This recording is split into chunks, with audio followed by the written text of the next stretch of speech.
Hi friends, இந்த வீடியோவில் total quality management so இந்த சப்ஜெக்ட்ஸுக்குள்ள இம்பார்ட்டன்ட் கொஸ்டின்ஸ் எல்லாமே பார்ப்போம். Subject code GE3752. So total quality management. So இதுவுமே சப்ஸ்கிரைபர் கமெண்டில் கேட்டிருந்த சப்ஜெக்ட் தான். ஸோ உங்களுக்கு ஏதாவது டாபிக்ஸ் வேணும்னா நீங்கள் கமெண்ட் பண்ணுங்கள். ஸோ எனக்கு அந்த டொமைனில் நாலேஜ் இருந்துச்சுன்னா கண்டிப்பாக நான் போஸ்ட் பண்ணிடுவேன். அண்ட் நீங்கள் வாட்ஸ்அப்பில் மெசேஜ் பண்ணுறதுனால சம் மெசேஜஸ் நான் ரிப்ளை பண்ணாமல் இருக்கலாம். பட் கமெண்ட் பண்ணிட்டீங்கன்னா நான் அந்த மெசேஜ் பார்க்குறது வரைக்குமே எனக்கு ஸ்டுடியோவில் வந்து ஓப்பனில் தான் இருக்கும். ஸோ தட் நீங்கள் கமெண்ட் பண்ணிட்டீங்கன்னா I can get that view. ஓகேவா? So first unit demand and supply analysis தான் கொடுத்துருக்காங்க. ஸோ இதில் பேசிக்காக 3 பார்ட் ஆஃப் சிலபஸ் இருக்குது. ஸோ அதில் வந்து அட்லீஸ்ட் 2 பார்ட் நம்ம முடிச்சிட்டோம்னா கண்டிப்பாக ஒரு கொஸ்டின் அட்டன் பண்ணிடலாம். சிலபஸ் ஓரியன்ட் தான் அண்ட் ரொம்ப இம்பார்ட்டன்ட். கண்டிப்பாக இந்த அனாலிசிஸ் வழியாக நீங்கள் எழுதிட முடியும். ஸோ 2 அனாலிசிஸில் வந்து ஒன்று வந்து டிமாண்ட், இன்னொன்று வந்து சப்ளை. ஓகே, ஸோ இந்த 2 அனாலிசிஸில் இருக்கக்கூடியதை நீங்கள் படிச்சிட்டிங்கன்னா ஒரு கொஸ்டின் கண்டிப்பாக எழுதிடலாம்.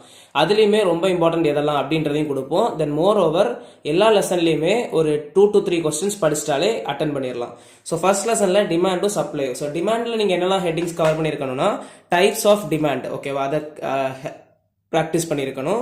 தென் டிட்டர்மினன்ஸ் ஆஃப் டிமாண்ட். இந்த டிட்டர்மினன்ஸ் வந்து நிறைய கொஸ்டின்ஸுக்கு இருக்கும். ஸோ எல்லா லெசன்லையுமே நமக்கு அந்தந்த டாபிக்கு உள்ள டிட்டர்மினன்ஸ் இருக்கும். ஸோ அந்த டிட்டர்மினன்ஸ் நீங்கள் படிச்சிட்டிங்கன்னா கண்டிப்பாக ஃபார் ஷுர் ஏதாவது ஒரு லெசன்லேருந்து ஒரு டிட்டர்மினன்ட் கொஸ்டின் கண்டிப்பாக இருக்கும்.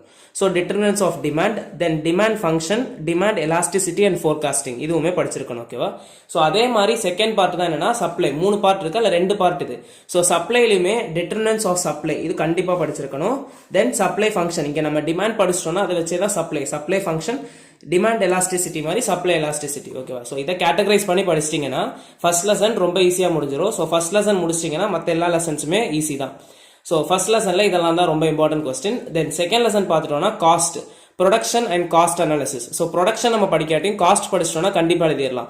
ஸோ காஸ்ட்டில் நீங்கள் அதே மாதிரி இங்கேயுமே நமக்கு டிட்டர்மினன்ட் ஆஃப் காஸ்ட் இருக்கும், ரொம்ப இம்பார்ட்டன்ட் படிச்சிருக்கணும். ஸோ காஸ்ட் பற்றி பேசிக்காக உள்ள அனாலிசிஸ், அதுக்கப்புறம் அதில் இருக்கக்கூடிய ஃபங்க்ஷன்ஸ், தென் இது ரொம்ப important short run and long run cost curves இது நல்லா படிச்சுக்கோங்க. Then cost output decision, estimation of cost, இது மூணுத்தையுமே நமக்கு கம்பேர் பண்ணி ஒரே கொஸ்டினில் கேட்கறதுக்கு மோர் சான்சஸ் இருக்கு. ஓகேவா? So determinants of cost, then short run and long run cost curves and cost output decision, estimation of cost. இதெல்லாம் தான் செகண்ட் லெசன்ல உள்ள important questions. Then third lesson பார்ப்போம்.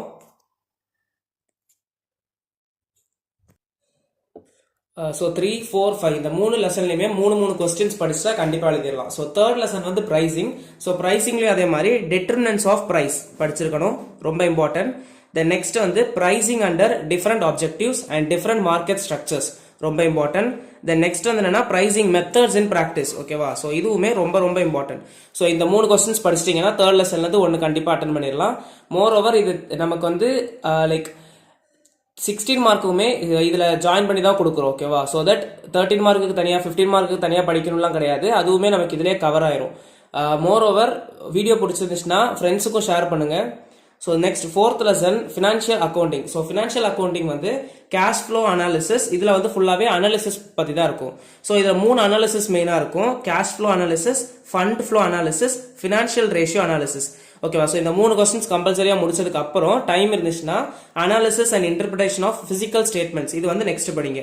ஃபர்ஸ்ட் இந்த 3 அனாலிசிஸ் முடிச்சிருங்க. மோஸ்டா 3 அனாலிசிஸ்லேருந்து ஒன்று எக்ஸ்பெக்ட் பண்ணலாம். ஸோ அதை முடிச்சதுக்கு அப்புறம் analysis and interpretation of financial statements அதையுமே படிச்சிருங்க. தென் ஃபிஃப்த் லெசன்ல வந்து சப்டிவிஷன்ஸா கொஸ்டின் கேட்கறதுக்கு மோர் சான்சஸ் அண்ட் பாசிபிலிட்டிஸ் இருக்கு. ஸோ ஃபிஃப்த் லெசன்ல first question risk and return evaluation of investment rise or decision இது. ஓகேவா? தென் செகண்ட் வந்து average rate of return, internal rate of return, ரெண்டுமே ஒரே சப்டிஷன்ல கேட்க மோர் சான்சஸ் இருக்கு. அதே மாதிரி இன்னொரு டாபிக் தான் pay back period, net present value, இது ரெண்டுமே. ஸோ இதுல வந்து எந்த கொஸ்டினுமே ஸ்கிப் பண்ணிடாம 3 கொஸ்டின்ஸுமே படிச்சிட்டிங்கன்னா கேபிட்டல் பட்ஜெட்டிங் 5th யூனிட்ல இருந்து ஒரு கொஸ்டின் கண்டிப்பா எழுதிடலாம். ஸோ இதெல்லாம் தான் ஓவராலா உள்ள இம்பார்ட்டன்ட் கொஸ்டின்ஸ். ஸோ வேற ஏதாவது சப்ஜெக்ட்டுக்கு இம்பார்ட்டன்ட் கொஸ்டின்ஸ் வேணும்னா கமெண்ட் பண்ணுங்க.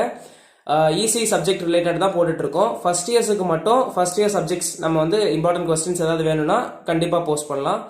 வீடியோ பிடிச்சிருச்சுன்னா லைக் பண்ணுங்க. ஸோ ஃப்ரெண்ட்ஸுக்கும் ஷேர் பண்ணுங்க, கண்டிப்பாக யூஸ்ஃபுல்லாக இருக்கும். இம்பார்ட்டன்ட் கொஸ்டின்ஸ் பார்த்து படிக்கிறவங்களும் கண்டிப்பாக யூஸ்ஃபுல்லாக இருக்கும். மோர் ஓவர் இதில் மோஸ்ட்டாக எக்ஸ்பெக்ட் பண்ணுற மாதிரி தான் கொஸ்டின்ஸ் இருக்கும். தென் சப்ஸ்கிரைப் பண்ணிக்கோங்க. தேங்க்யூ.